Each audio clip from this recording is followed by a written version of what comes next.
Have you ever wondered why? When? How much? What if? Well, you're in luck, because you're listening to the Hypotheticast.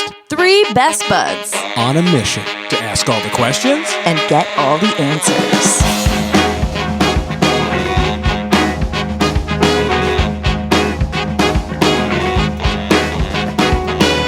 I was born with both guns blazing, and I do think I'm amazing. You got the dignity to feel a little about yourself. I don't care what your preacher says. I got my own vicious ways. Only got one command and it goes, I'm killing it.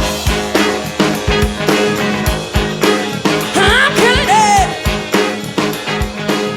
Hey, everybody. Welcome to another episode of the Hypothetical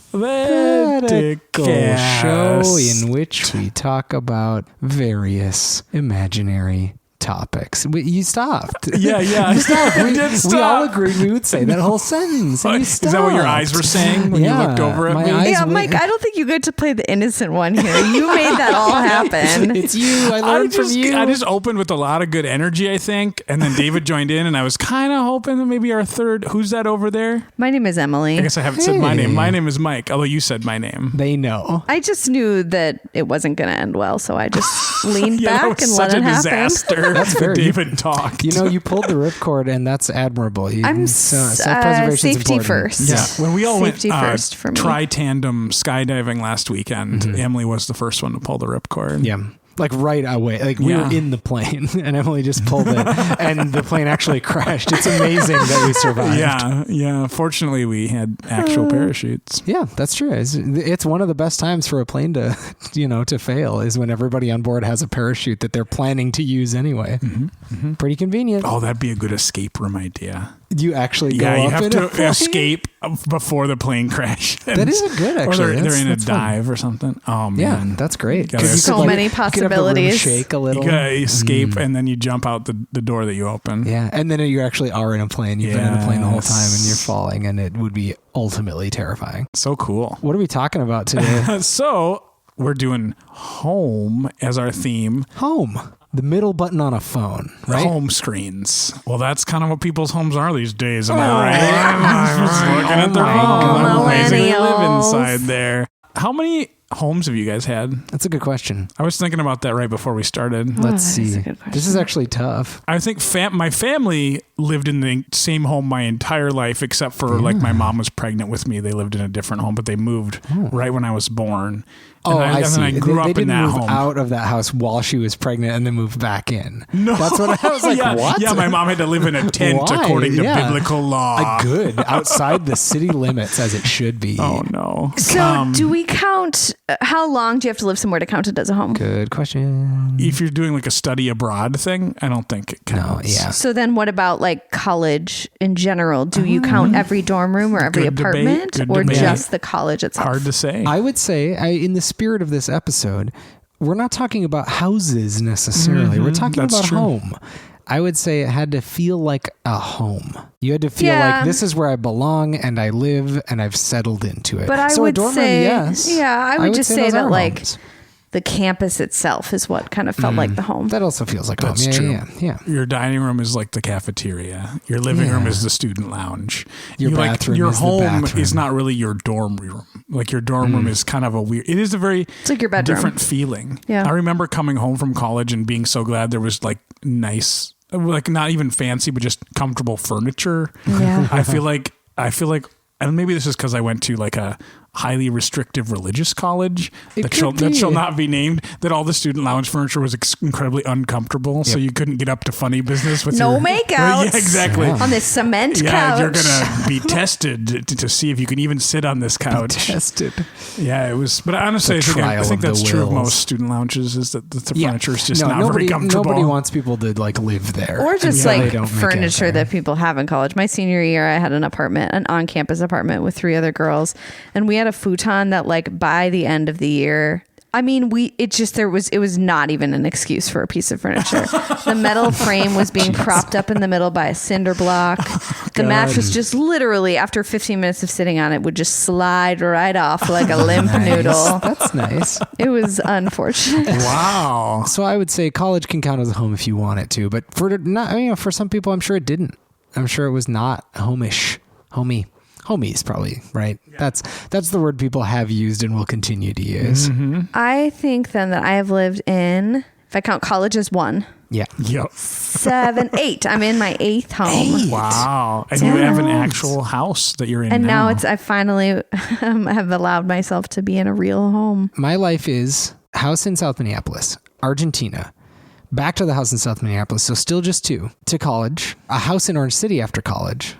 So that's 4. House here in Northeast, other house here in Northeast, other house here in Northeast, other house here in Northeast, other house here in South. I think that was 8 or 9. 9, yeah. Yeah. I've moved like more years than not moved after college, which is not good. I don't like that, but I have done it. My mom, I don't even remember how this happened, but I ended up like writing a long form essay about this in college. In like the 2 years after my mom left college, she lived in 9 places in 2 years. And one of them was like a closet, like literally in like a bigger, it was like a of like a walk-in, but it like barely fit a twin bed. You gotta. I think 7 for me. I think it's 7. Nice. A few years ago, my parents moved, and it was a very weird, because now when I go home, it feels like a different place. Doesn't feel like home. And I want to go just drive by my old home and be like, who's in there? Do you feel like, here's a question for you, for all of you. If you lived in a place for a while, do you feel like you can go up to it? Like you have the right to go up to it and knock and be like, can I come in and look? Oh man. Because people do that. Yeah. People have done it to me multiple times. So it depends on what kind of home. So I was born in Texas. My parents lived in this little house in Texas when I was a baby. And we've gone back a couple of times. Okay. They did that. And there was this old man living there and he like let them in. Yes. So they got to like walk around and look at the house. And then he was like, do you want to see my art? And he took them into his backyard and he had all of these rocks that he painted faces on. Okay, that is pretty creepy. It was weird. Yeah, I mean, like, it was fine.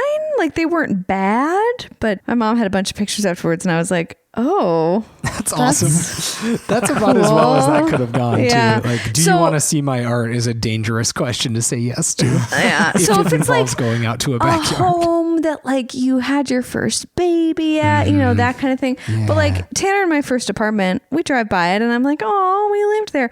I would never be like, can I come into this one bedroom and like, well, I don't know. It just feels different. It's different for rental properties. Yeah, I feel that's probably it. Like, lady did that at the home that my family and I grew up in. But I mean, we lived there for, you know, they lived there for over 20 years. I lived there for and when you live there somewhere that long, if it's an apartment though, like it's like they see such high turnover. Yeah, it's kind of meant to be turned over a bunch and always look the same. Yeah. But you live in a house for 20 years. Yeah. You got free reign. You can spend the night there. Yeah. The first thing we're going to do on this episode of Hypotheticast is do some home themed Would You Rathers. Oh, sweet. Which is where we pose 2 options and we all say which option we would rather take. I'm going to start with one from Scott Mansma. He says, would you rather share a home with the Addams Family or the Jetsons? The Addams Family or the Jetsons? The Addams Family, let me get this straight.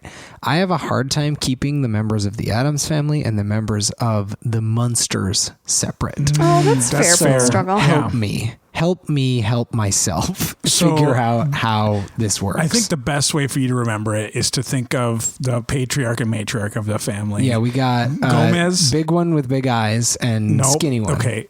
No, you're actually off already. Nope, I got it. It's Gomez Addams and Morticia Addams. Yeah. And they have a beautiful relationship. I'm sure they do. Goals. So Addams Family is Gomez and Morticia, Wednesday, Pugsley. Cousin Lurch the butler. Pugsley? Yeah, I mean, if you see him, he's like a human pug. Yeah. No, kind of. in that family, Pugsley that's a good name. It's a positive name. Positive name. Yeah. The hand. Cousin. No, it is the hairy boy. The hand is named Thing. Yes. So you got all that going on. Cool. That sounds fun. You got fun. the Jetsons. You know the Jetsons? Do you get them mixed up with the Flintstones? They just, they're the ones that have the dinosaurs and the little feet that run real fast in cars. Oh my God. Yes, and sometimes their neighbor Kramer stops by. They have a maid, which Do the Addams Family have a maid? No. They have Lurch. Lurch is their butler. Their help. Yeah, their help. Pretty rich. They're both rich families. He can cut a rug. Yeah. Yeah. Have you ever seen that clip? Boogies. Like, there's a great clip of like Wednesday and him like dancing, and it's a beautiful thing. That's great. People have put many different songs to that. How good is Rosie the robot maid? Good at dancing or bad at dancing? Bad. Yeah, she can't even do the robot. Oh, yeah, she can't. That's kind of the sad part about that dance. The robots aren't good at it. The robots can't handle it. They can't. I feel like the Jetsons are really kind of cookie cutter. They are kind of boring. I'm not interested in them. I'm gonna say Addams Family, not for the reason you're probably thinking. You're like, Mike likes the spooky stuff. Mike loves Disembodied Hands. I love Disembodied Hands. Yeah, yes, I do, and that's a big factor. You do love those. They also have a much more, I think, functioning, loving family unit. Yes. Because the Jetsons, I specifically, in my mind, I don't remember much from that show, except that it was a lot like the Flintstones, and that it was like George would come home and be like, Jane, where's dinner? Old and it's tropes. Yep. Ugh. She's flustered. She has to take care of everything. And the kids are just kind of like boring little nobodies. Can I? Damn. All right. This is great. And that dog, fuck that dog. I just hate that dog they're so nobodies. much. They're not famous. No one's going to remember them in 100 years. I don't know. Do you remember anything about them? No, Okay, nothing. real quick. One of them was named Bam Bam, and he hit stuff with a big space club. No, you're wrong. But yeah, Jetsons. Blah. Yeah, Boring. Too much. Shoot them into space. No, we have to get rid of them. No, they will live there, but I don't want to be around them. I want to share a home with the Addams Family for spooky reasons, for healthy reasons, a lot of dynamics. Love reasons, fashion reasons. Yeah. Oh my God, yeah. Music, all of it. reasons. It's just a better life. It seems like I'd have so many interesting conversations, and it's mostly positive. Like, it's not a threatening place to be. The Jetsons' apartment seemed overwhelming, and the future isn't all it's cracked up to be. This one's from Tanner. It's a different tone. Oh. In the apocalypse, would you rather have secure, safe shelter but be alone, or not have shelter but be with people you love and trust? Oh, dang. First one. Okay. Shelter and be alone. Yeah, it really depends on the nature of the apocalypse. That's a really good question. I do feel like that's pretty essential, although most of the time the assumption is that there are bandits that are trying to kill me. Yeah, I feel like a lot of apocalyptic situations, the reality would probably be that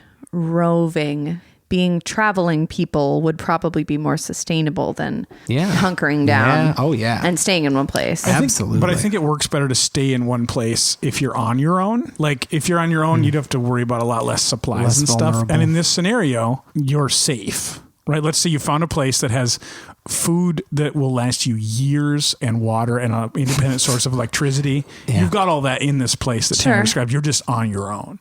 Or you can be with everyone you love and be in constant danger.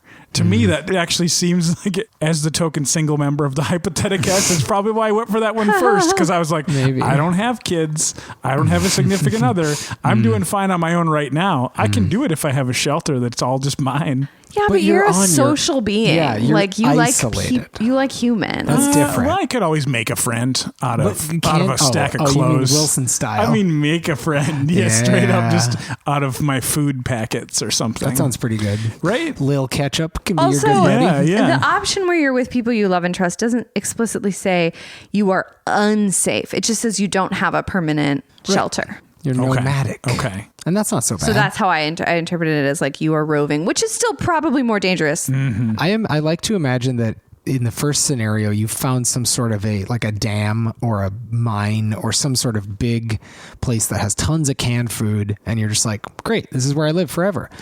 But that's something that can be very easily taken away from you.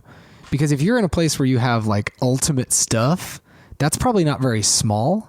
And other groups are going to want that thing. And you're probably going to get raided and got. I think I would just get real depressed and like not mentally and emotionally be okay if I was by myself completely. I'm fine with that. For myself, I mean, not for you. Thanks, Mike. I could deal with it if you were depressed. I just feel like my odds in the apocalypse are so low. I might as well be with some people I love for at least a few days before I die, inevitably. That's another part of it that I like. Folks. Here's what it needs, though, for me to be okay. Okay. Reader's Digest. Back issues. You got to have those jokes. Yeah. Laughter, it's the best medicine. If I had all that, I could just read through those. Once I got to the end, I could just go back and read them from the beginning again. And if you cut your leg or something, you could just read more because best medicine, baby. Laughter's the best medicine. Wow. Reader's Digest is the canned food of the literary world. It kind of is, actually. Like, you need it to I feel survive. like if you go into any basement of any house, like your grandma's basement, what you're going to find there is canned goods and a whole collection of Reader's Digest. Or National Geographic. And National Geographic. It was kind of like one or the other usually. Yeah. And if you're lucky, there's maybe like a hologram issue.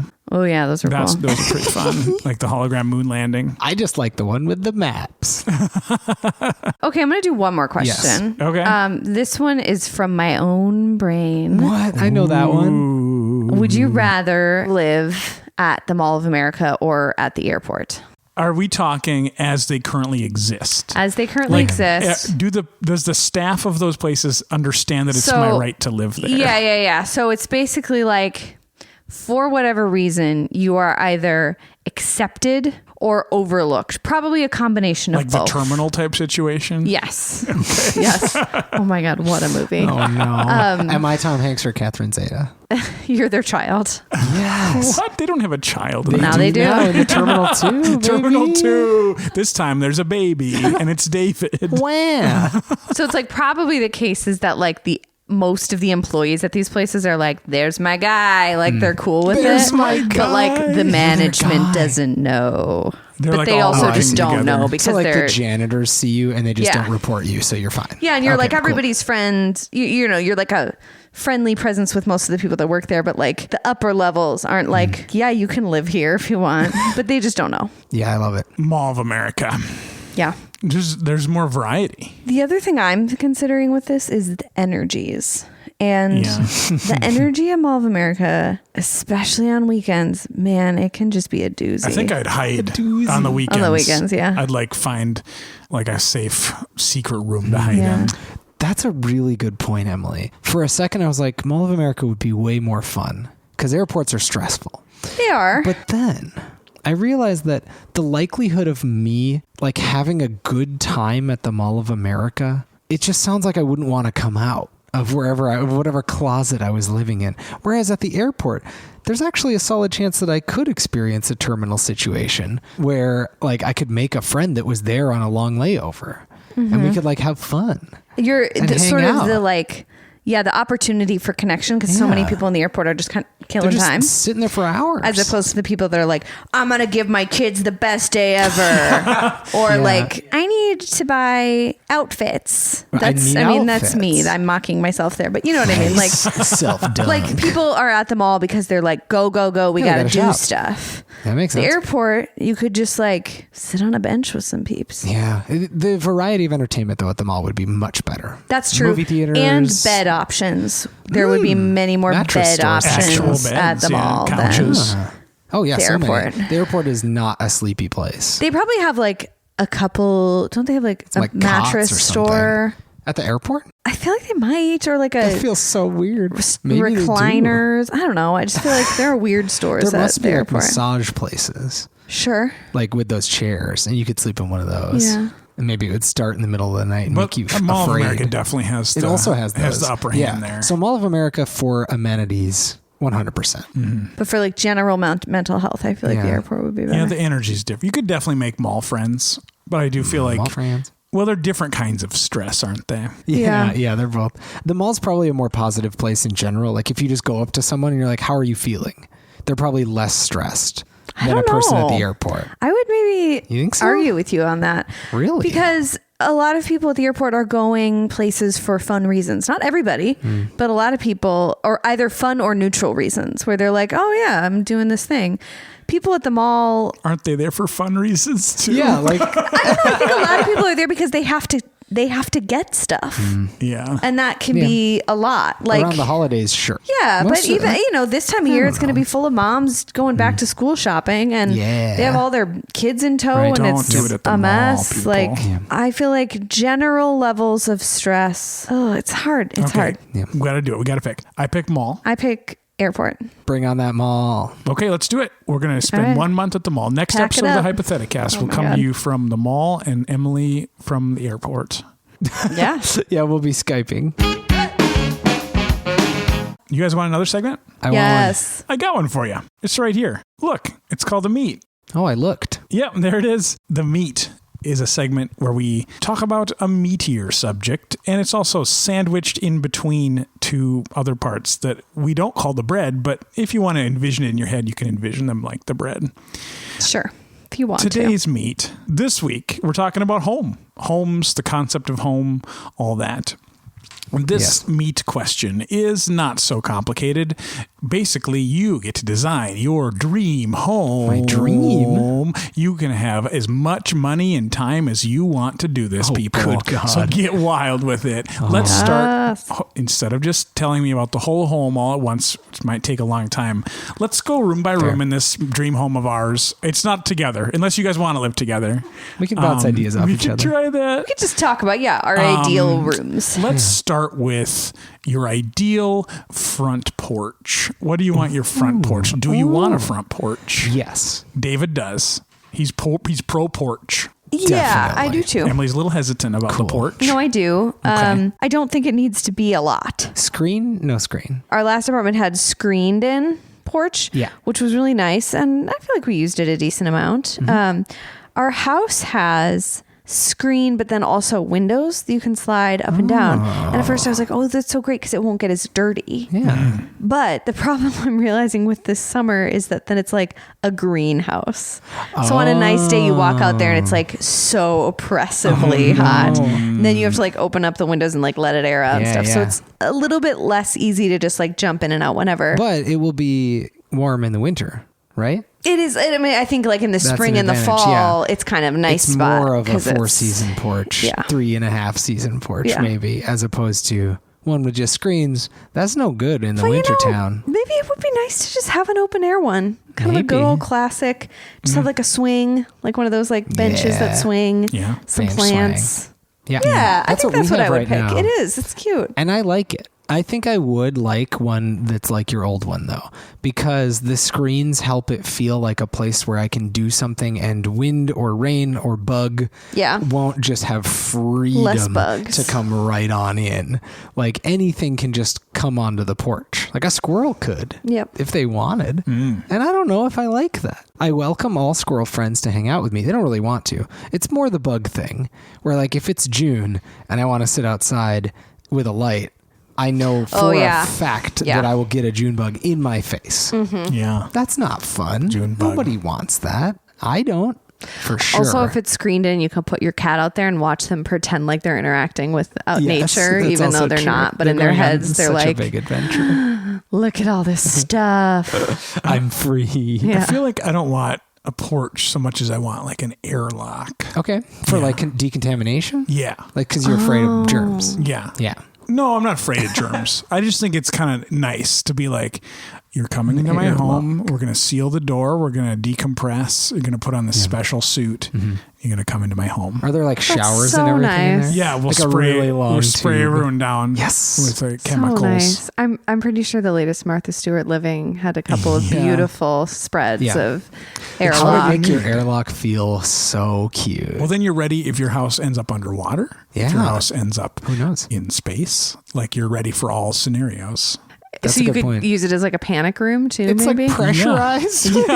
Yeah. There are no windows in this house either. It has its own atmosphere. That is an amazing idea and completely changes the rest of your house. But plan. no, it's just the airlock space. The windows are windows that look like the airlock is just the front. Oh. The windows are just normal old windows, and there are cameras to the outside, so it simulates looking outside, but it's actually just a projection. Yeah. But it's exactly what you'd see if you looked through that wall. It's incredibly expensive, but because I have infinite money, it's worth it. Because then, and I assume you also have like ventilation systems somehow that only go one way, so you can get like the smell of fresh air or something to simulate the smell of fresh air when you fake open a window, even though it's not opening a window. Yeah, but the nice thing, because like it looks like the outside, people can look at it, but you could play pranks and like put a different video on the screen. That is nice. And so it'd be like, oh, what did that fish just fly through the sky? Like, that's crazy. Nice thing, or like put a screensaver up on it and they're like, oh, toasters are flying by. That's weird.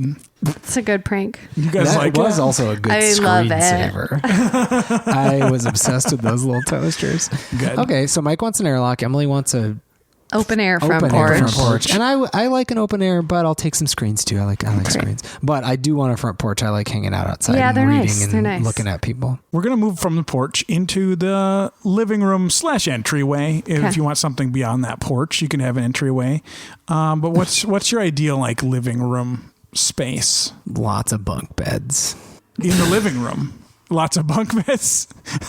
Yeah. What do you like? I live in a cabin at a summer camp. Okay. Oh my God. That's just what it is. Live. Okay. Yep. There's a screen porch, some really nasty thin mattresses Yeah. on bunk Ew. beds. Worst kind of 3 mattresses high bunk beds. That you With, know, like, if you touched with bare skin, you'd die. Yeah, you need to gross put like graffiti a all sheet, over a them. blanket, and a sleeping bag on top of them. I have always been a big proponent of the idea that you should have as many rooms as possible should have a place that you could potentially take a nap. Yeah. Okay. Yeah. So that's kind of my goal for like living room furniture, even potentially like foyer entrance area. Like, I don't feel that I need a really large house, but I think what I would do with more space is just fill it with more like plush chairs, benches, sofas, chaise lounges, all of those things, because I really like coziness. Yeah. Lots of pillows, blankets of different weights. Like a fainting couch. Yeah, I love a good fainting Just couch. in case you faint. For when you're taking off that corset. You know, ladies, you know what I'm talking about. You know. Putting your body through horrible malformations, but you get cool furniture. At least there's that, right? I think it was worth it. Because we got that cool furniture. Right. I think I actually would similarly, like I like a room with a lot of comfortable furniture. So I want that. I'm just going to take yours. Great. You have your own, I'll have my own. But I do think one of the things about a good living room is because I like watching a lot of movies and TV, usually my living rooms have tended to be oriented towards everything just pointed at the TV, which is fine for most of the time. But I do think there's a lot of value into having a TV that is hidden away. There was when David and I were looking at places to live, there was a place we almost lived in. And it had actually this great painting, which this was going to stay there. Yeah. And it was like a great kind of spooky mansion tree painting. I was like, this is perfect. And she was like, hope it's okay if I leave this here. And we were like, fine. But it actually had a secret compartment behind it where she used to keep her TV. Amazing. And from like years ago when TVs were huge, and it actually extended into the closet. So it like there was this big compartment. I don't know that I need... Like behind a spooky painting would be super cool. I was thinking maybe also like could rise up from the floor or something. Yeah, just be a Murphy TV. Like that's the dream. Oh yeah, hidden in the wall. You can just pull it out and down, and then there's a TV, and you can put it. What about back. like an aquarium with tropical fish, where then when you turn the TV on, the front of the aquarium becomes like opaque, and Also then it's cool. a TV. I think Also just cool. that same of that, but the back of the aquarium. So you have to watch I still through want the to see my fish. fish friends. Just like every movie I watch will just be underwater from then on. Yeah. Like, Great. no matter. It'll be just an underwater film. Yeah.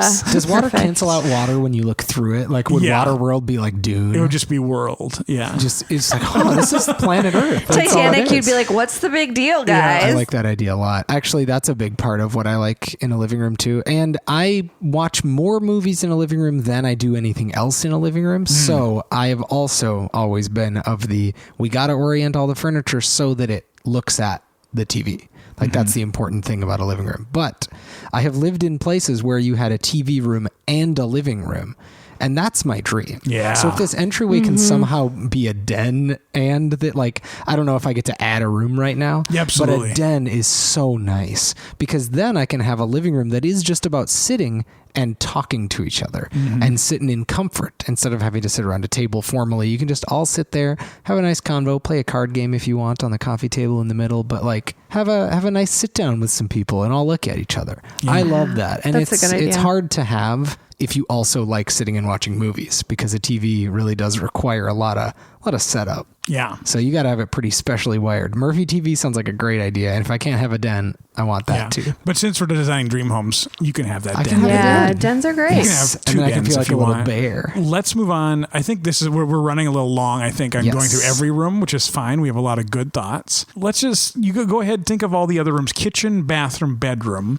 So what if we say like our number one thing for each of those three? Love it. Okay. So I just got it because this one is when I look through fancy home magazines, this is like the thing that I'm always like, God, I wish I were rich because I don't need a huge home. I don't need everything to be like, I like some of the bedrooms people have. I'm like, why do you need a couch in your bedroom? I don't know. Bathrooms, big bathroom. And this is the part that I want. I want an area of the bathroom, like a large chunk of it to be all tiled and to have a big, deep tub in the middle, not along any wall. It's just in the middle. Yep. And it's huge and very deep. And then there's like a shower spout coming from a different area, like from one of the walls. Oh, yeah. That's like next to the tub. So the whole area can get wet. So you can just take a shower in the whole area. There's like a nice like wooden bench in there for, shaving, relaxing, whatever. But then you also have like a nice, huge, deep tub. Where's the toilet in that scenario? It's in a different part of the bathroom. Yeah, it's probably like a 2-room bathroom. Yeah, exactly. It's like there's okay. like the first part of the bathroom when you first enter, and there's like toilet, sink, and then you kind of like go up a step or whatever, and that's where the tiled wash yourself area is, and it's huge and sunny and delightful. Yeah. I think I want all the rooms in my home to be different, the different environments. So like the bathroom's jungle bathroom. Jungle That's actually bathroom. what's see weird it. is the combo of things I thought of is those. Yeah. I went to IKEA recently, Ooh. and they have a shower bathroom that is like, there's no curtain, there's no anything. The floor is just can get wet zone, and you just walk in and you say shower on, and then you take a shower and you turn it off, and it's all just a part of the bathroom experience, and it frees up so much space because you don't actually have a tub. I never take a bath. Just give me a seamless shower experience, and then it can be jungly too, but that was like my secondary thing. Is there a toilet in that bathroom? Nope. I just poop in the drain. No, there's a toilet in there, I'm sure. What's next? Kitchen? What's your dream kitchen? Kitchen. I just want a 3D printer that makes the food. Is what I was getting at. Yeah. No, that's- I mean, I was going to ask if I could have just like a professional chef, if that could be my kitchen Sure. thing. Sleeps in the kitchen. Yeah. It could be David. He sleeps in the butler's pantry. Why not? Is that also your dream kitchen that you are a that I'm professional chef that lives there? A live-in professional chef. Like a nanny, but I cook. My one kitchen thing is that I want to have one of those islands in the middle of a kitchen that's a stove. Oh, sure. Those are so cool. Yeah, those are Because nice. it makes so much sense to me. That's it. Opens things I up. just love it. I love the open concept. And if I'm going to be a professional chef for Emily in her kitchen, I might as well have one of those really nice ranges in the middle of the room. Totally. Pretty cool. We can all gather around and watch you flip food Watch in me the air. do my cool things with food. I'm not one of those fancy boys that can crack an egg on a scoop or Not anything yet. like that. I will be though once it's my job to be. It's a 'Cause requirement of you the and Tanner position. will be So like, hey, this is not nearly fancy enough, David. yeah. All right. So we did kitchen, bathroom. This could probably be its own episode, but how about your dream bedroom, everybody? Oh no. Honestly, just a large, super comfortable bed. Big old bed. Sheets got to be the best. Like it's all just got to be The good. best sheets. I like having a variety. I like having like different weights and, different types of bedding that you cycle throughout the year. But I'm just never going to be someone that's like, yeah, just get whatever's cheapest at Target. Like Sheets are worth investing in. they totally are. And a good mattress and just like the right size. Ever since Tanner and I got a queen size mattress in our new house. And I know it's not even like some people think that's small, but it's a dream. Did you have a twin before? We had a double. A double. Or a full or whatever, I couldn't the full, actually. which The full, like, I don't know. I forget about the full. I feel like a twin. the full is what I rock. queens. I love Yeah. the full. There should be a prince and princess size mattress. There The should. jester mattress. What on earth are we doing? The I want a jester. Duke. well, college Give dorms me have a the Duke. XL twin. Yeah, that's actually what I had for a They long should time. have called that the Prince or the Duke or like the Duchy. Yeah, that's or why I something. forget about the full because the twin and full don't fit in with the naming convention. It's really inconsistent. What the heck? Twin, full, double, king, What? queen? What? Who named these? There's California King. I'm pissed. I definitely want California. I want a California King. single. What is that? That's when it comes with a special sauce on it or something. Yeah. No, it's It smells longer, like weed. wide and long. It's for you. You want one of those. I do. I want a bed tall. that's ample jumping, bouncing around on. Ample Jumpin.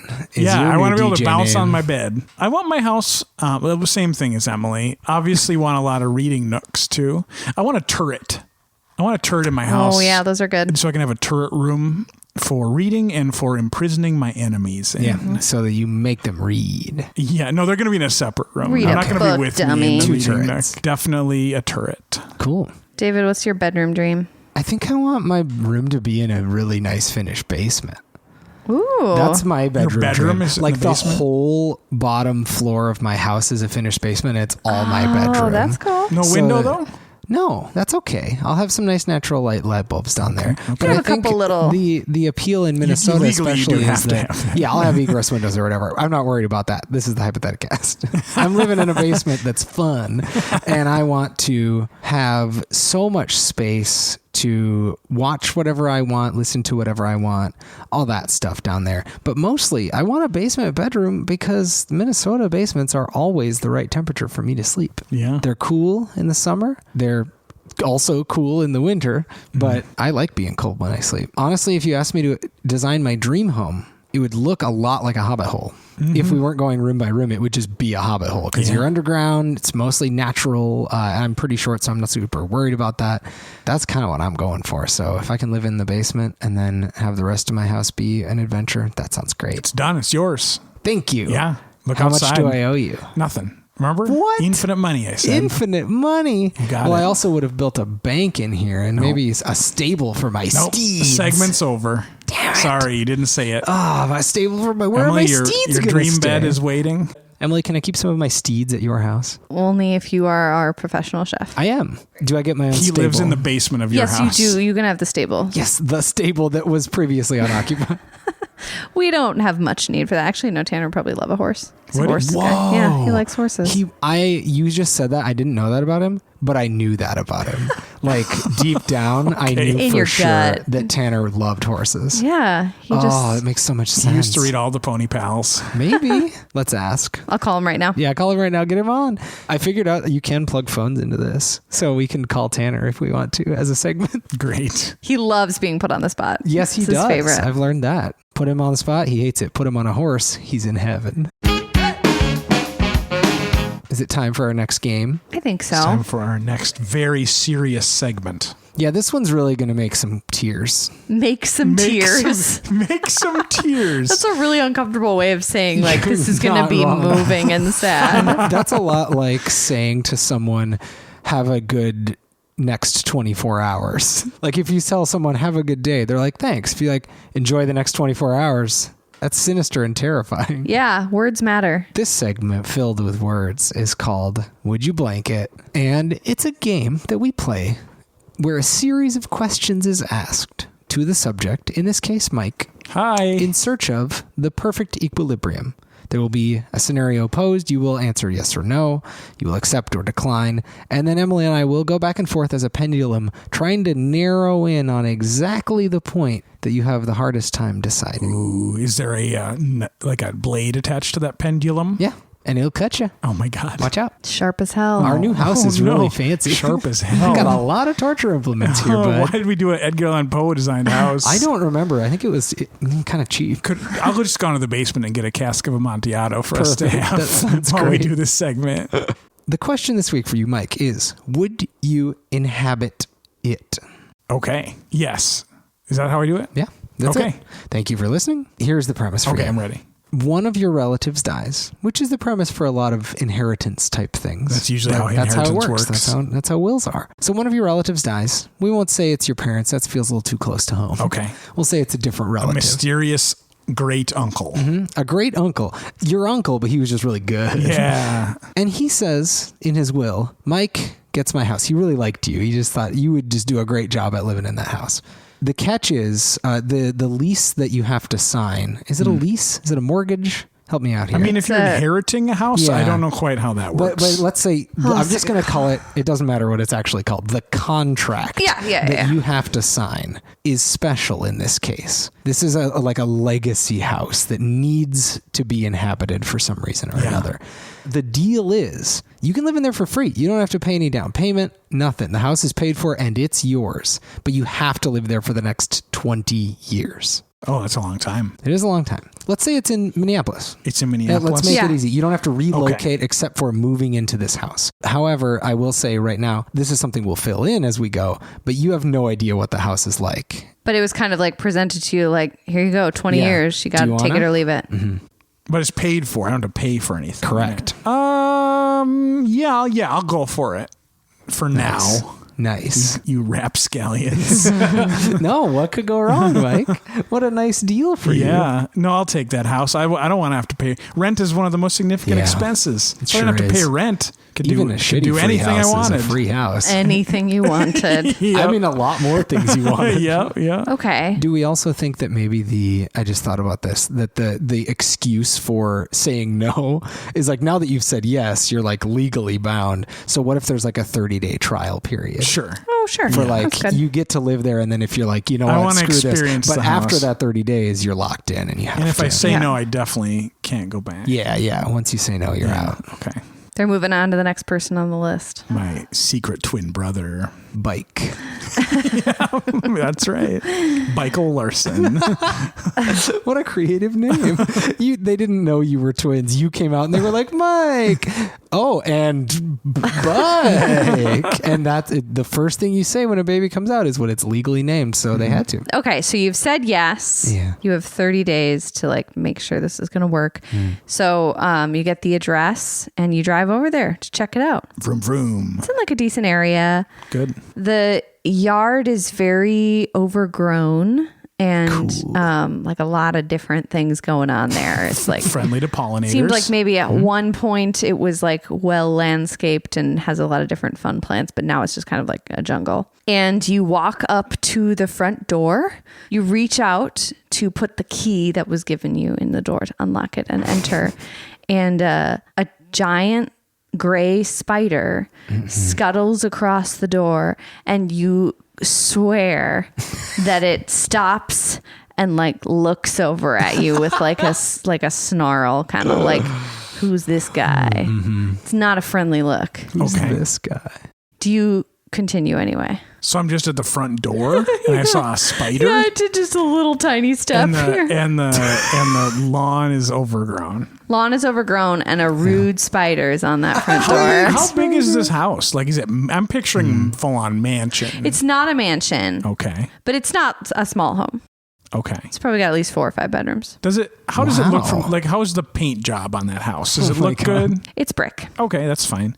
How are the windows? Are they intact? Yes. Maybe a little dirty. Anybody peeking at me from one of them? Nope. Just this rude spider who is very clearly looking at you with a mean look. As I've talked about probably more than I needed to on this podcast, I've lived in an old mansion before, and it was chock full of spiders, including ones I'm pretty sure were poisonous. They didn't glare at you, though. That's fine. I can handle one spider. Rude spider didn't have the effect I wanted it to. Giving me the stink eye. It's just a spider. So you're going in. I'm going in through the front door. Here we go. And all the lights are off. You see a decent amount of spider webs. Looks like people haven't lived here in at least a few months. Okay. So maybe your uncle was in care and wasn't living here, and they had all his stuff moved out. And it's just been kind of. But it doesn't look destroyed or run down it just needs to be cleaned, which is not a huge problem.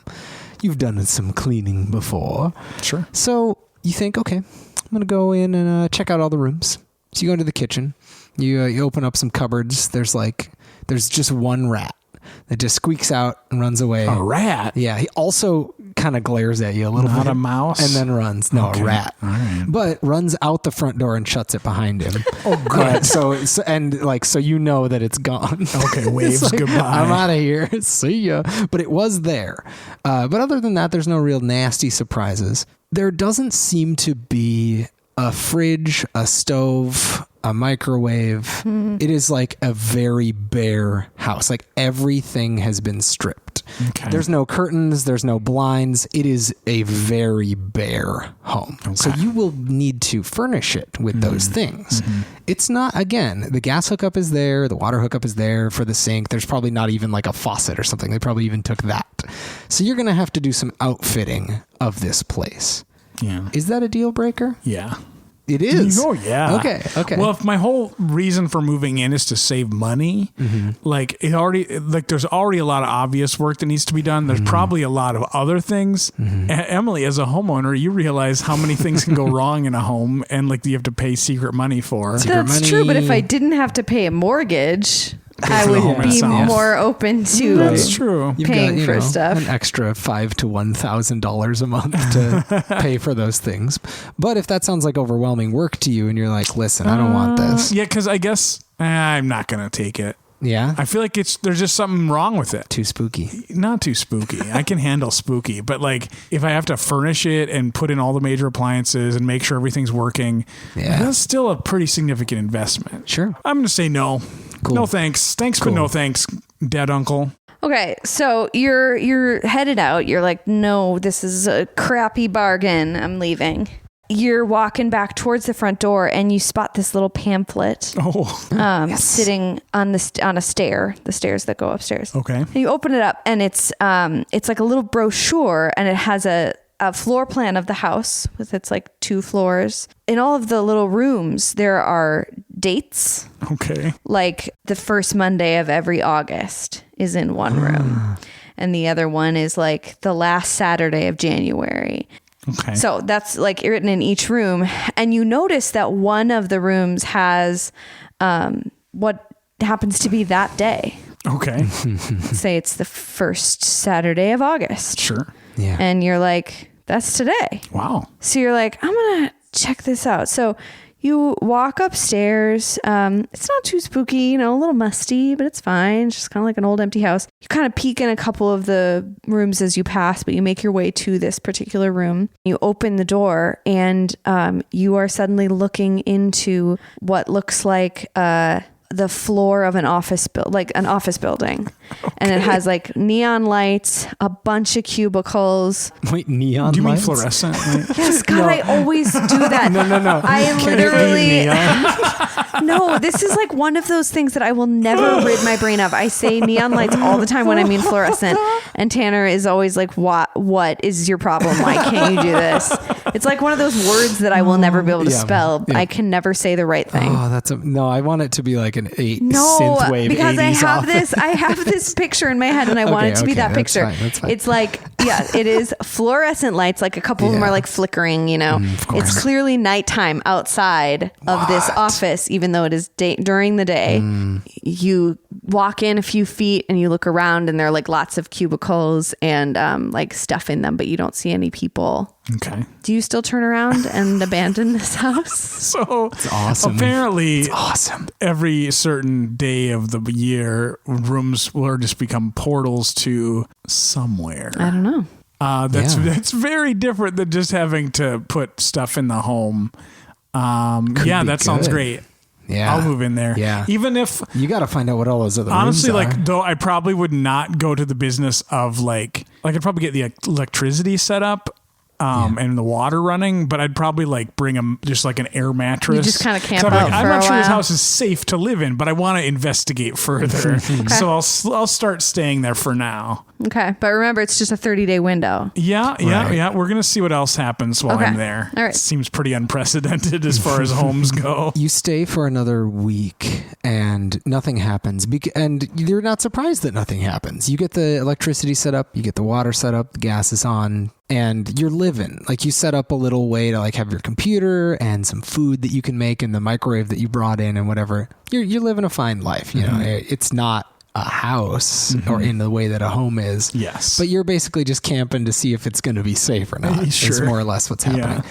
And the next date on one of these rooms is in the tippity top. Of course, the tippity top. This house has a finished attic. Oh, yes. Of course it does. You go up to this attic. I'm up there. It's the day. It's the second Saturday of August or something. Okay. Sure. You go up there and you see it's another portal, and it's nighttime right now. Looks like it's daytime in the middle, so okay, good. I've found something. This is unreal. You look through, and it looks exactly like the attic looked before, except you see yourself laying on the bed that's up there. Oh, sure. And you see a shadowy figure sneaking up to you and stab you in the back. Great. Sure. Wait, let me make this. What am I seeing? Like, I go up to where the attic should be. Mm-hmm. And it's still the attic. Okay. It's the way that it is, but there's a bed set up. It's a different time of day. But outside the window of the attic, it's day. Mm-hmm. And I'm there. And you're napping in that bed. And I'm there. Yeah. At your current age, you are there, sleeping in that bed, taking a nice nap. Okay. But a sneaky figure sneaks up on you, stabs you. Can I go help myself? No, you're powerless. Why not? I don't, because that's the rules of the portal. You open your mouth to say something and nothing comes out. Can't I run in? In a dream? Can't I go into the attic? You do, and they don't. Working. No one takes you can't manipulate anything. You try to reach out, and your hand just goes through it. Yep. Well, I don't like that. It seems ominous. That does. Seem, you're not being stabbed. It does seem ominous. Like you are fine right now. A wound does not materialize in your body or anything like that. But it seems like a portent of something. Or it's just the house kind of having an imagination. You don't have, it's hard to know. What do you think? I'm not going to live in that house. No. I don't need a house that explicitly shows me being stabbed. Also, it bothers me that apparently like these other things that I'm seeing, I cannot actually go into. Like it's just something that I can see. Yeah. Not as exciting. Yeah, not as exciting. Yeah. I want to be able to help myself from being stabbed. I don't want to get stabbed. Don't we all? So no, thank you. Like that's pretty cool, but that got weird. I might like call in some investigators to come and check everything out. Make sure there's nobody hiding up there. Yeah. Not a bad More idea. as I'd probably get like a local paranormal society and be like, hey, check things out, guys. Kind of to see if they'll die or not as guinea pigs. Yeah. That's so nice. Like canaries in a mine. Hey guys, I got a job for you. I'll be mainly just curious if you're going to die or not. You give me a call. I'll check up with you in the morning. So you're leaving the front door. You're like pissed. You're in a huff. You're like, screw this house. Yeah. You slam the door. How do I go from saying no thank you to being pissed? I don't know. This is just okay, reality. I'm pissed at this house. Yeah. Boom. And you slam the door and you see the little gray spider, the big gray spider. And then he suddenly turns into the ghost of Edgar Allan Poe. And he says, Mike, I made this house for you and you're just going to leave? Yes, I am Edgar Allan Poe. You got to step up your game with your spooky stuff. He shrugs and says, yeah, well, you're probably right. I kind of phoned those in. A lot of people from other times did a lot of stuff that wasn't okay. History's complicated. We have another segment on the Hypotheticast. It's called If I Were You. This is where we talk about things we would do if we were you. What would you do if you were me, David? If I were you, I would read the book Home by Carson Ellis. It is a picture book for children, but also for adults. Carson Ellis is a wonderful writer and mostly illustrator that had a blog about chickens a long time ago. She's married to the lead singer of the Decemberists, Colin Malloy. She's generally just a very interesting and fun person, and her art is my favorite. It's so good. The book Home is about a bunch of different kinds of homes. Some for animals, some for people, some for ancient people, some for future people.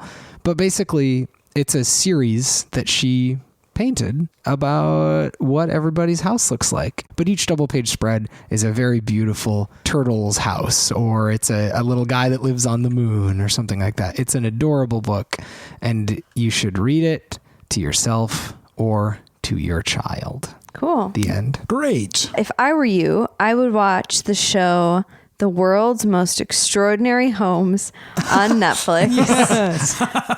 Back this winter when I was so nauseous, there was a time where I couldn't even read books and I couldn't even handle a movie or TV show that had an actual plot. I just needed it to be images and interesting things slowly unraveling before my eyes.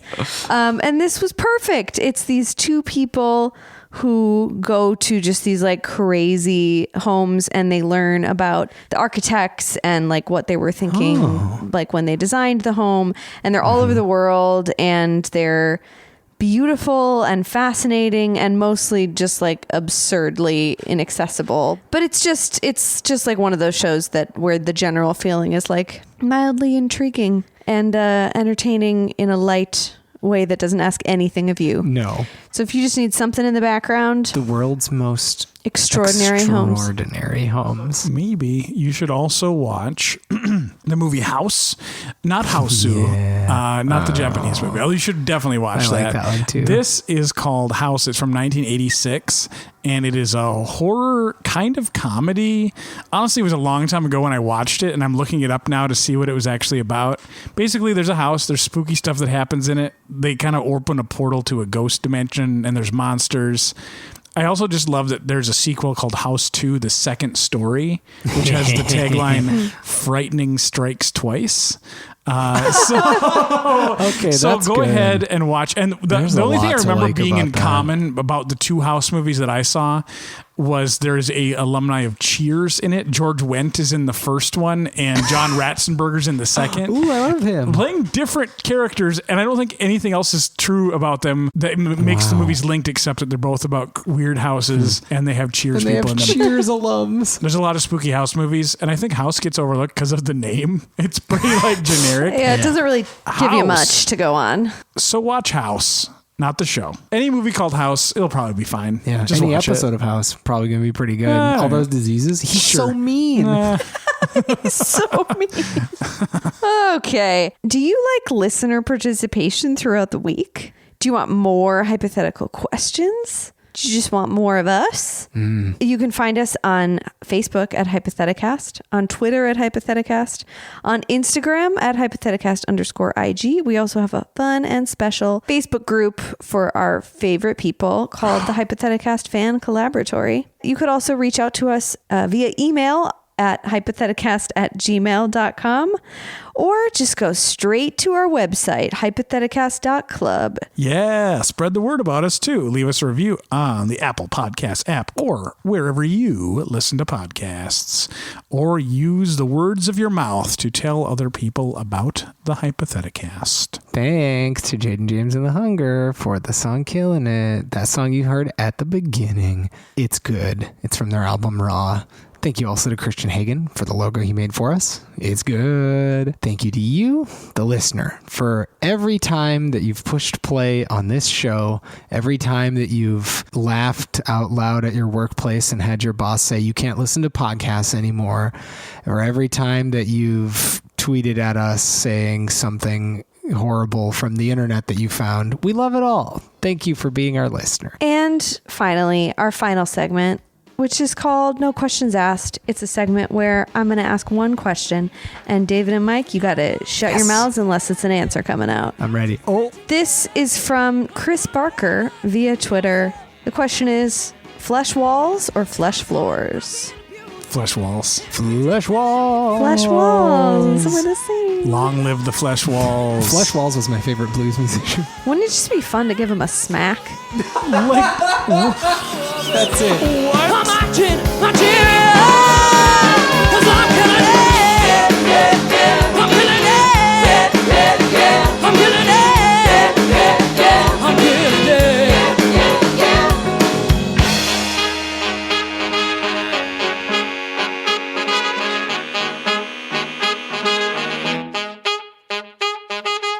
Who's Tanner? He's my love. My lover. Your lover. That's so gross. My husband. He's my husband. I hate like hubby and wifey. My boy. Yeah, just say my boy. He's my guy. He's my guy. He's my man.